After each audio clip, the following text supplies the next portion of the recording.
June 23rd, 1965. A quiet neighborhood in Houston, Texas.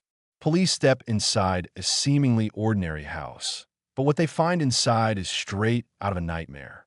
A refrigerator filled with neatly stacked human body parts. A crime so brutal it would haunt investigators for decades. And the prime suspect? A man who vanished without a trace. This is the terrifying and baffling case of the Icebox Murders. What really happened to the Rogers family? And could their son, Charles, have escaped justice? Let's uncover the chilling truth. It all started when neighbors grew concerned about an elderly couple, Fred and Edwina Rogers, who hadn't been seen for days. Calls went unanswered. The lights in the house were on, but no one came to the door. So, the Houston Police Department was sent to do a welfare check. As they stepped inside, nothing seemed amiss. The house was tidy, no signs of a struggle. But when officers opened the refrigerator, they recoiled in horror. Inside, neatly stacked on shelves, were dismembered body parts. The victims? Fred and Edwina Rogers. The elderly couple had been brutally murdered, dismembered, and stored in their own refrigerator. Investigators soon uncovered even more chilling details. An autopsy revealed that Fred had been bludgeoned with a hammer, his eyes gouged out. Edwina? She had been shot execution style. Their dismembered bodies had been drained of blood, and their organs were missing. Investigators later found them flushed down the toilet. But here's where it gets even stranger. Their son, Charles Rogers, was nowhere to be found.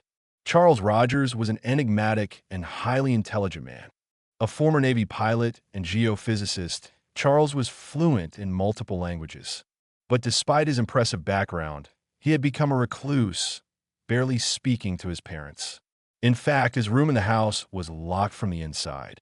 Police searched the room and found disturbing evidence. Maps, ham radios, coded messages. It was as if Charles was preparing for something or had already disappeared into a secret life. Charles Rogers quickly became the prime suspect in his parents' murders. Investigators believed he had killed them in a fit of rage, possibly over money, as reports suggested they had been taken from his accounts. But here's the mystery. Charles was never seen again. Was this a case of an unhinged son killing his parents and escaping? Or was there something even more sinister at play? There are several theories surrounding Charles Rogers' disappearance. Let's break them down. Theory number 1. He escaped and lived under a new identity. Some believe Charles planned the crime meticulously and fled to Mexico or South America, living off the grid for years. Theory number 2. He was killed by the CIA. This theory suggests Charles was involved in espionage and may have had connections to the JFK assassination. Some researchers claim he worked with intelligence agencies and was silenced. Theory number 3. He died shortly after the murders. Others speculate that Charles may have died shortly after committing the crime, his body never found. Despite extensive investigations, Charles Rogers was never found, dead or alive.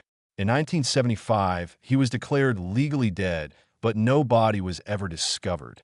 With no solid evidence, no new leads, and no confirmed sightings, the Icebox Murders remain one of Texas' most disturbing cold cases.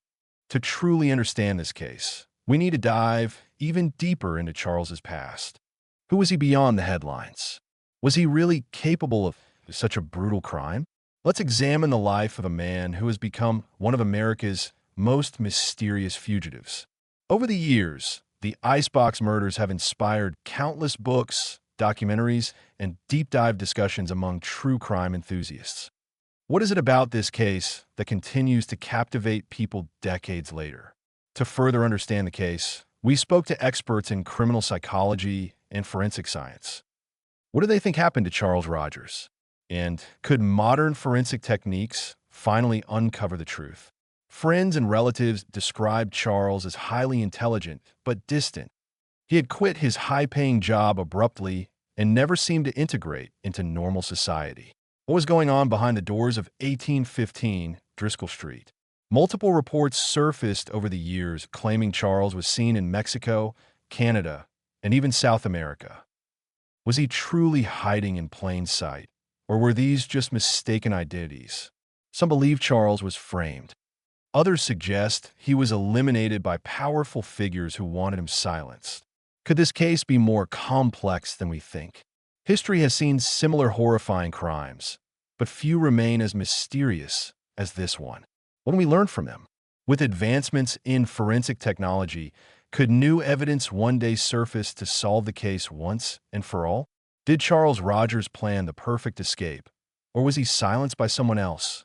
The truth remains elusive. More than 50 years later, the Icebox Murders remain one of the most horrifying unsolved cases in American history. Was Charles Rogers truly the killer? And if so, where did he go? Or is the real murderer still out there, hidden in the shadows? What do you think happened to Charles Rogers? Let me know in the comments below. Don't forget to like, share, and subscribe for more chilling true crime stories. Until next time, stay safe and stay curious.